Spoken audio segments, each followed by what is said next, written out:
বালিয়াডাঙ্গি উপজেলার কার্তিকাপাড়া যুব সমাজের ব্যক্তিগত উদ্যোগে ঈদ উপহার বিতরণ 2025। ঠাকুরগাঁও জেলা থেকে মোহাম্মদ কামাল উদ্দিন এর ভিডিওচিত্রে বিস্তারিত দেখুন। ঠাকুরগাঁও বালিয়াডাঙ্গি উপজেলার ১ নং পাড়িয়া ইউনিয়নের কার্তিকাপাড়া যুব সমাজের উদ্যোগে রবিবার ৩০শে মার্চ বিকাল ৪টার সময় গরিব অসহায় মেহনতি মানুষের মাঝে সেমাই, চিনির তেল, সাবান গুঁড়া, দুধের প্যাকেট, তেজপাতা, মশলা প্যাকেট, কিচমিচ বিতরণ করা হয়েছে।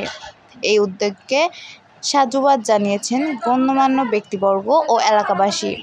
এ সময় বিতরণকালীন উপস্থিত ছিলেন মোহাম্মদ মিজানুর রহমান মিজান, শিক্ষার্থী, শাহজালাল বিজ্ঞান ও প্রযুক্তি বিশ্ববিদ্যালয় সিলেট; মোহাম্মদ আবু হাসান বকুল, শিক্ষার্থী, হাজী মোহাম্মদ দানিশ বিজ্ঞান ও প্রযুক্তি বিশ্ববিদ্যালয় দিনাজপুর; মোহাম্মদ কবির বকুল, শিক্ষার্থী, ঠাকুরগাঁও সরকারি কলেজ; আল মামুন, বিপ্লব, মিস্টার শান্ত।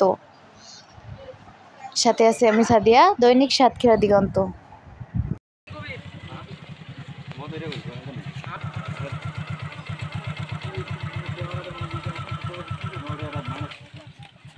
মিট হয়ে